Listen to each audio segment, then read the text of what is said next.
Всем привет, меня зовут Роман, на обзоре Asus A15.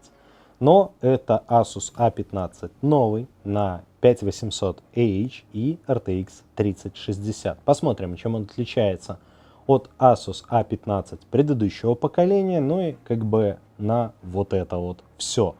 Из интересного в комплектации мышки у нас здесь нет, мышку нужно искать специальную комплектацию, но есть наклеечки. Впрочем, если для вас это было важно. В остальном с комплектацией все стандартно, ноутбук, зарядная и все. И вот больше внутри ничего нет. Давайте разбирать и смотреть, какую работу над ошибками Asus сделал относительно предыдущих моделей. Напоминаю, здесь была проблема с нижней крышкой. И давайте посмотрим, осталась она или нет, ну и сделаем все как обычно.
Итак, разобрали ноутбук, давайте смотреть, что поменялось.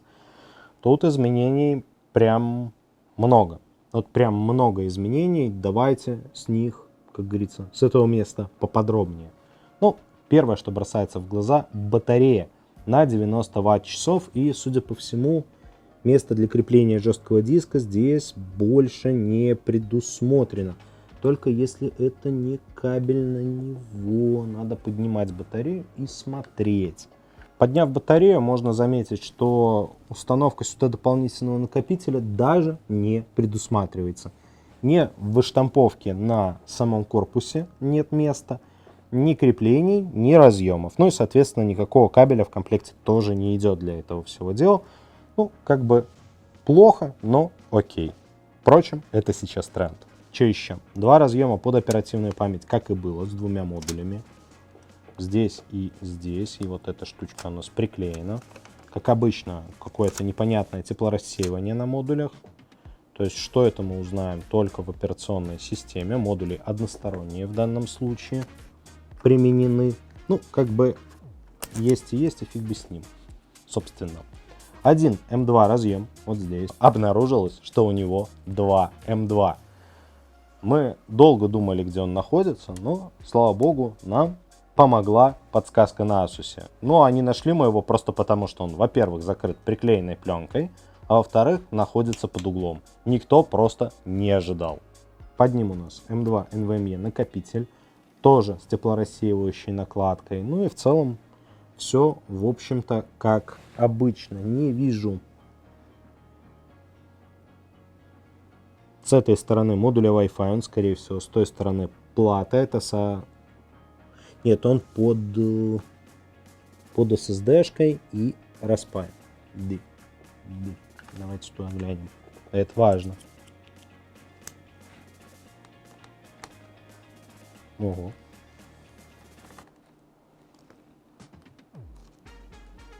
Ну да. Вот. XB 468NF MediaTek. и в разъеме. Как видите, он не распаян, а в разъеме. Плюс можно поменять, минус нужно снимать для этого SSD-шку. Ну, как бы не так часто вы к нему лазите, чтобы это было для вас проблемой. То есть в целом все хорошо. Можно сказать, даже отлично. Две турбины. Турбины в целом не дурные, чему нет. Ну и в целом здесь все прям замечательно. Давайте смотреть. Во-первых, тепловые трубки. Ну вот первое отличие, которое бросается в глаза, это две тепловые трубки общие. Они не разъединены и выходят на два радиатора, что уже как бы плюс. Еще одна тепловая трубка проходит через и графический чип, и процессор, и выходит на отдельный радиатор.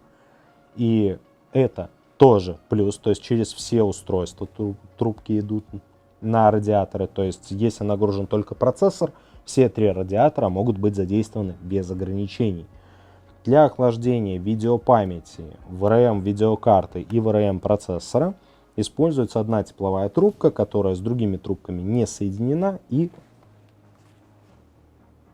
ну как, прислонена к ним, но не соединена. И выходит на отдельный радиатор. Возможно, какое-то тепло вот этим трубкам она тоже передает за счет того, что с ними контактирует, но припоя я не вижу. Максимум какой-нибудь термоклей, но его следов тоже не видно. И как бы покраска только вот конечной части радиаторов, то есть они покрашены, и эффективность, естественно, у нас максимальная. Два радиатора медных, один алюминиевый. Вот прям работа над ошибками, так работа над ошибками. Во-первых, некрашенные радиаторы. Во-вторых, тепловые трубки, идущие через оба компонента на радиаторы. То, о чем я и говорил в обзоре предыдущей модели. Кстати, можете посмотреть по подсказке, какие там есть отличия. Спойлер, здесь более чем достаточно. Это охлаждение лучше, чем то, и причем лучше заметно. Общие тепловые трубки делают его гораздо более эффективным в любом случае. Хотя сам радиаторный бюджет увеличился, по ходу не увеличился. Ну, то есть визуально, если он и больше, то я так навскидку этого и не помню. Но вот эта штука точно эффективнее, чем та, что была. Это плюс. Пломба, ну, ничего не поделаешь. Два динамика. Что у нас тут? Комбинированный порт. Наушники зарядка, тип C, USB, HDMI, сеть. Важно, есть она далеко не везде.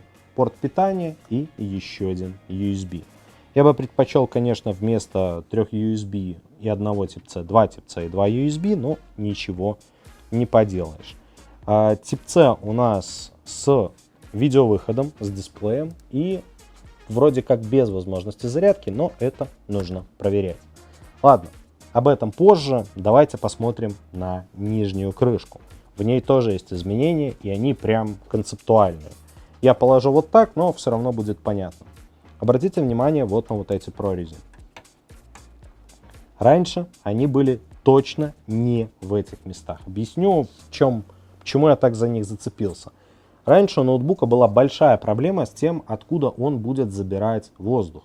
Теперь есть вентиляционное отверстие прямо напротив турбин. Да, конечно, хорошо бы, чтобы они были, вот в принципе, вся нижняя сетка была в таких прорезях. Но как бы чего нет, того нет, а в целом над памятью у нас тут небольшой зазорчик. И над каждой турбиной как минимум два окошка, через которые можно брать воздух. Уже гораздо лучше, чем было. Теперь турбины хотя бы могут более-менее нормально дышать. В отличие от предыдущего варианта. И это все еще не идеал нижней крышки. Нет ни противопылевого фильтра, ну, ни вот этого вот всего. И как бы отверстия не самые большие, но они уже есть. И это уже большой плюс относительно именно предыдущего исполнения того же ноутбука. Я, если честно, боялся, когда взял его в первый раз, что они допустили ту же ошибку по нижней крышке, что и в предыдущей. Нет, здесь получше. Впрочем, помогло это или нет, давайте смотреть в тестах. Я его сейчас соберу и переходим к тестированию. Напоминаю, у нас на тесте Asus TUF A15 5800H и RTX 3060 лэптоп, и результат в 6361 балл в PCMark 10. Результат буквально прекрасный, но, как говорится, в бочке меда есть ложка дегтя. Для серьезной работы, как мы видим по результату Video Edition, 16 гигабайт оперативной памяти двумя модулями по 8 от Samsung на 3200 CL22 недостаточно, как и SSD диска на 1,5 терабайта. Но даже так лучше, чем 81% протестированных девайсов. Ну, как бы, в принципе, окей, для работы точно подходит. Нарастите объем памяти, увеличьте объем на накопителях и будет супер. Дальше у нас на очереди VR-тест. Тест для виртуальных систем. 170-200 FPS. Здесь в целом у ноутбука никаких проблем нет. И как бы для виртуальных систем на основе Oculus Rift, HTC Vive в целом подходит. По 60 кадров на глаз точно увидите. В попугаях это 8990 баллов. Меньше, конечно, чем у среднестатистического игрового компьютера 2020 года, но в целом результат достойный и вполне подойдет для игр в виртуальной реальности. Дальше у нас тест 3D Mark. Здесь у нас DLSS и 4К сейчас на тесте. И не знаю, нужен ли нам такой тест. Смотрите сами. Сам 3D Mark у нас есть. Если хотите, будем добавлять его тесты. Пишите в комментариях. Ну а пока вот пробный камень в виде этого теста. Без DLSS в нем 1,5 кадра, с DLSS 17,5. Ну, как бы, как есть. Не то чтобы вау результат, но тестировали мы, напоминаю, 4К. Опять же 3D Mark, и теперь это RTX тест, Ray Tracing. Здесь у нас уже разрешение Full HD, в среднем кадров в районе 17. И как бы, когда картинка статичная, все, конечно, окей, но мы с вами в этот тест, к счастью, не играем, иначе было бы очень печально. Ну, может быть, DLSS бы спас ситуацию. Здесь тест без него. Дальше у нас Cinebench R23. Помните, я говорил тест назад, что типа окей, подходит для работы. Так вот, 1408 баллов в однопотоке и 11386 в многопоточных задачах. Это прекрасный результат. Лучше, чем у Zen первого поколения о 8 ядрах. Лучше, наверное, чем у Zen Plus. Вряд ли лучше, конечно, чем у Zen 2, но в целом. Вполне себе данный ноутбук способен заменить вам рабочую станцию среднего уровня. Про топовое, конечно, нет, но вот в принципе работать на нем можно. Нарастите объем АЗУ, увеличьте объем на накопителях, и в принципе рабочая станция прям у вас в руках. Он действительно подходит даже для хардкорной работы. Ну, SSD на борту, кстати, довольно неплохая, то есть для игрового устройства прям отличная. Если сравнивать с настольными SSD дисками, ну, конечно, средний уровень, но уверенный средний уровень, вполне себе приличный девайс, и в игровом ноутбуке прям вот то, что надо. То, что надо, прям хороший SSD-шник, почему нет? Asus вот прям не сэкономила, имеет право на жизнь. Но, конечно, 1,5 терабайта это 1,5 терабайта, хотя есть второй M2, почему нет? Добавляете еще 2 или 4 терабайтный диск, и можно даже работать. Дальше у нас оси сети. Как говорится, тест важный. Здесь мы проверяем нагрев. И на процессоре у нас 93, а на видеокарте 90 градусов. Но ровно до того момента, пока работает буст. Затем срабатывает ограничение по общему потреблению ноутбука, по-моему, в 160 Вт. И частота падает до 2,2. Частота видеокарты тоже снижается достаточно значительно, примерно на 40%. И, соответственно, тут же начинают падать температуры. Процессор упадет примерно до 85 градусов, а видеокарта и того меньше, градусов до 80. Но, опять же, это синтетический комбинированный тест. И по данному тесту можно сказать, что настроен ноутбук довольно неплохо. Неважно, какая у вас задача, важно, что ноутбук в принципе в ней не перегреется, даже если вы вдруг загрузите все, что там есть, как мы сделали в этом тесте. И процессор, и видеокарту, и вот это вот все. Cyberpunk. В данном случае 60 FPS на ультре, максимальные настройки графики, Full HD, но DLSS на максимуме. Ну, то есть мыло во все глаза. Как видите, неуверенные 60, ну пусть будут 60 в среднем FPS. с DLSS на максималочке. Если, правда, переключить DLSS в качество, то FPS становится не таким веселым, хотя картинка, конечно, становится красивее. Но неуверенная 40 кадров как бы нет. Впрочем, чего еще ждать от 3060 лэптоп? Она в целом-то и не должна была тянуть Cyberpunk на максималке. Ну, а что будет без DLSS, мы с вами сейчас и посмотрим. Там как бы совсем все печально. 10 кадров и неиграбельно. Ну, в принципе, и с DLSS качество тоже неиграбельно. Но, anyway, пожертвовать немножко настройками, и Cyberpunk можно пройти с очень уверенным качеством графики благодаря DLSS.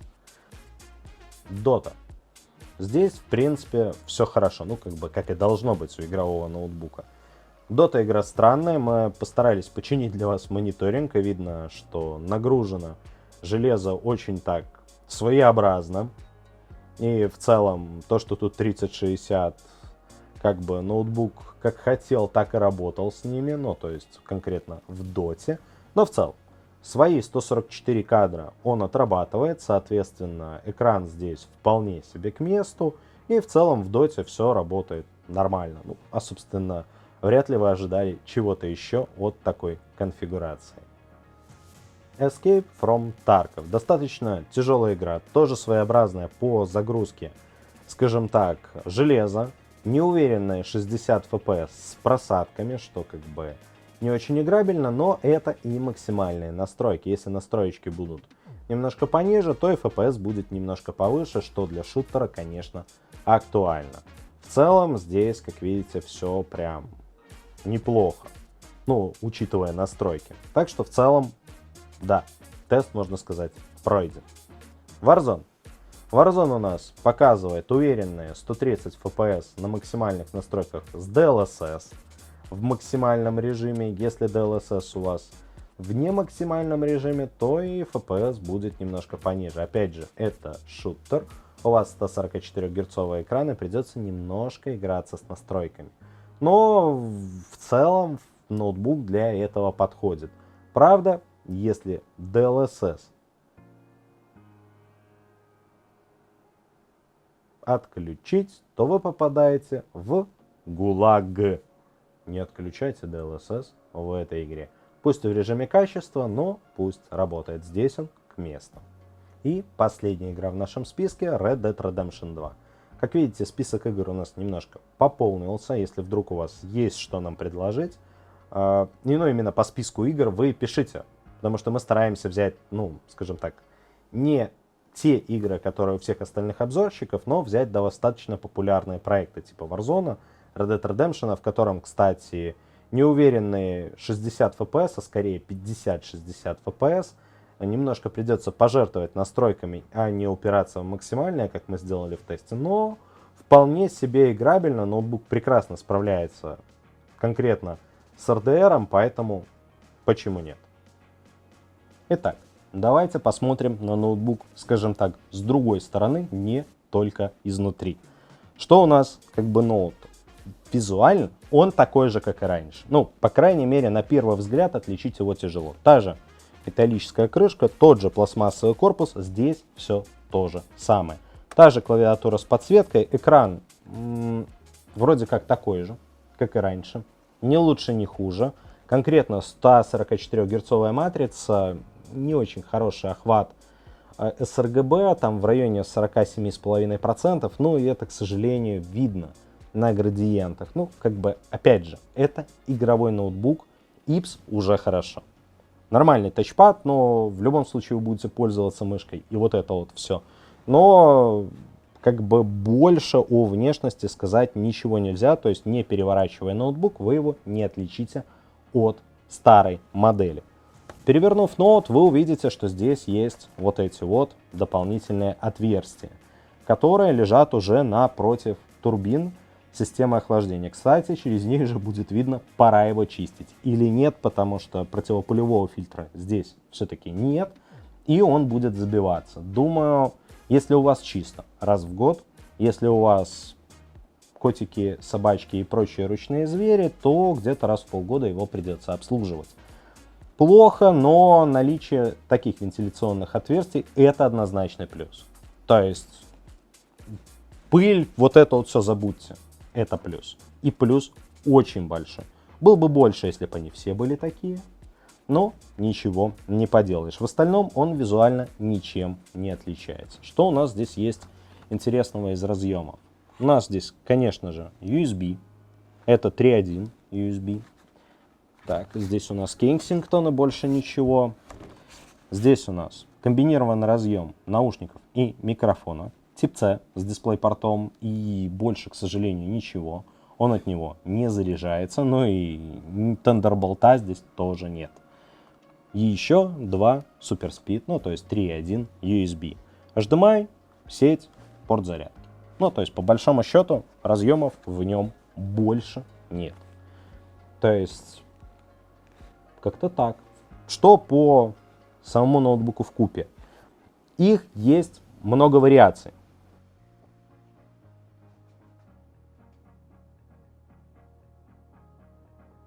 С разной начинкой. Здесь может стоять 5600, 5800, 5900, HS, вопросов нет. Разный объем оперативной памяти тоже окей. Разный объем на твердотельном накопителе, ну и сюда возможно установить второй, супер. Все модели вот прям вот это поддерживают. 3 видеокарты, 3050 Ti. В принципе, нужно смотреть на то, как система охлаждения выполнена там, но, скорее всего, не будет хватать одного из радиаторов. И, наверное, не оптимальный вариант. 3070, скорее всего, система охлаждения будет совпадать с системой охлаждения данного ноутбука. Но по-другому она здесь сконфигурирована быть не может.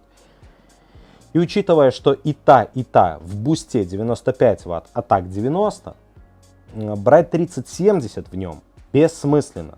То есть именно 3060 лучшая карта в нем. Ну, то есть и по сути у нас лучше его исполнение. То есть можно брать 5600 с 3060 и 5800 с 3060. 5900, ну как бы сколько там, 400 МГц, я думаю, что процу будет уже тяжеловато с этой системой охлаждения его вытаскивать. А так ноутбук получается достаточно тихим при полной нагрузке, достаточно холодным при этом, ну и как бы, а что еще надо? Прошлые ноутбуки этой серии, ну вот, примерно в таких же комплектациях, страдали именно от перегрева процессора, от недостаточного доступа холодного воздуха внутрь под крышку ноутбука и, соответственно, в турбины. И вот этого вот всего. Здесь эта проблема с большего решена. И конкретно вот эта модель на 90 Вт 3060, 3070 даст совсем небольшой прирост производительности, а в ТДП разница, увы, будет. И здесь как бы, ну, вот он, рыба моей мечты. Но вот прям получился достаточно удачным. Да, есть в нем камера, микрофоны, вот это все. Камера в нем есть, да? В общем, вполне себе нормальная вещица. Можете, ну, кстати, почти Apple тест. Можете смело брать. Вот такое вот мое мнение касательно вот конкретно этого Asus. Конкретно других моделей из этой серии уже рассказал. Что вам еще может быть интересно? Ну, батарея 90 Вт-часов уже знаете, зарядная на 200 Вт. Ну и на этом все. Всем пока. И помните, E2 Buy. Только лучшее.